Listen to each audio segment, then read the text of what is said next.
get this. Hi, this is Ramos Reviews, the channel where I quickly express my thoughts and opinions about all types of movies. Today I'll be looking at 2022's Fresh, directed by Mimi Cave. I honestly don't know when or how I heard of this movie. All I know is that one day, for some reason, I added this movie into my watch list, and the other day my cousin was interested in watching it too. So we both sat down and agreed to watch it, and usually when I watch a film that has a savior or nice stranger who turns out to be the surprising antagonist, I can figure out what type of person they are and what their goals are, but in Fresh, I did not expect the antagonist to be as bad as he was. While watching this film, I felt a certain way that wasn't an enjoyable feeling, a bit like how I felt when I was watching The Shining or Black Christmas, which is the exact reason why I decided to quickly talk about and review and rate this movie. So once again, I don't have a clear rating system, but I do mainly base my ratings on things like how well it's made, like the special effects, directing, acting, how good it's written, like the story, characters, and creativity, and how entertaining or enjoyable I found the movie to be overall. Now, if you agree with me, that's great. If you don't, that's fine. Everyone's up to an opinion, and this is just mine. Now, let's get to the breakdown. A woman named Noah scrolls through dating apps only to end up giving a chance to an awkwardly charming man named Steve at the grocery store. Unfortunately, he carries a major red flag for a relationship.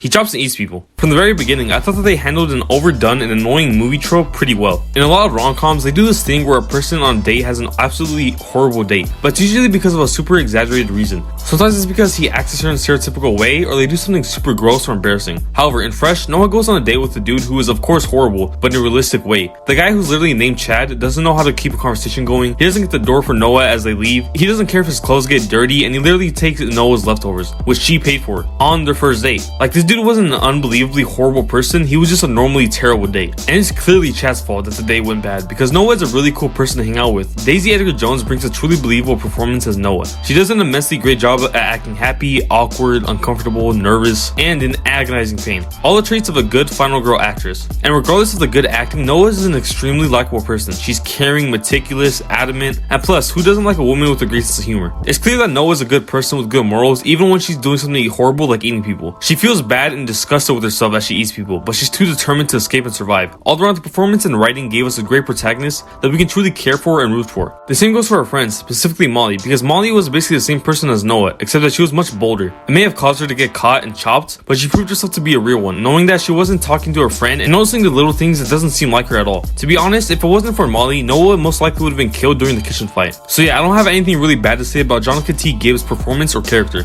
She was a very enjoyable and important secondary character, which by the way, I also really liked about this film, because many of these films that have similar false nice strangers type of plots have side characters in the very beginning just have them killed off or not even appear later on. We're usually just stuck with having to watch a mid protagonist do nothing but scream and worry for an hour. Luckily, this is not this movie. This movie has important characters who aren't just the protagonist and antagonist. Speaking of which, Sebastian Stan's performance as Steve was legit disturbing because of how well he managed to act in two different personas, yet feel like the same person. When we first meet Steve, he looks like an actual normal guy. He's weird and awkward like a lot of people, but in the way a woman would have thought was genuinely cute and funny, which of course is what happens in the movie. Afterward, we begin to follow his and Noah's growing relationship for a good 20 minutes and everything seems to be completely normal. There are no real red flags, he's not perfect, and he's just a funny, awkwardly charming guy. Steve was just so believably trustworthy at the beginning, but once we learn about his cannibalistic tendencies, this film legitimately takes a huge turn. For the first 33 minutes, this film felt like a rom-com-ish drama movie, but after those first 33 calming minutes, we begin watching the truly purposefully cringe-inducing, dark humorous body horror movie that is Fresh, and they made that very clear, because the moment that we first got the title card in the opening credits was the immediate moment after the twist was revealed to us, which might I add was a really well done twist, because yes, it's bad enough that Steven would be a cannibal, but the fact that he chopped up young women specifically in an awfully slow and particular manner was just a grim cherry on top of the already disturbing sundae. Besides, the fact that we bonded with Noah and Steve's relationship for so long helped make the reveal that much more shocking and betraying. Though even if this movie was probably one of the most conceptually disturbing horror films, it was a pretty easy movie to watch for quite a few reasons. First off, there were a lot of moments of dark humor that was genuinely fucked, but also pretty hilarious.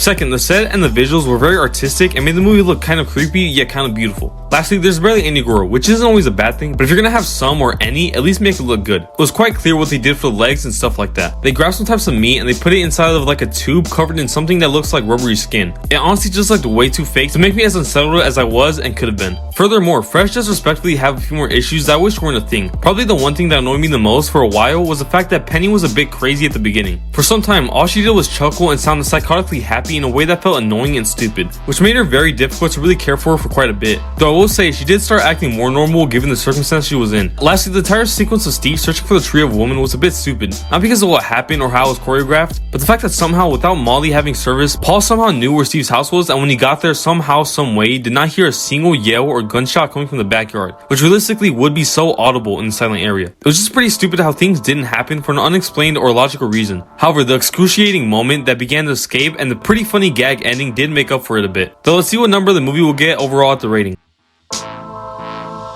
Fresh is a very well done film with a unique take on body horror that is purposely cringe-inducing and filled with some genuinely funny dark humor. A well-deserved 9 out of 10 with a recommendation to watch if you enjoyed movies like Curve, The Shining, or The Invisible Man.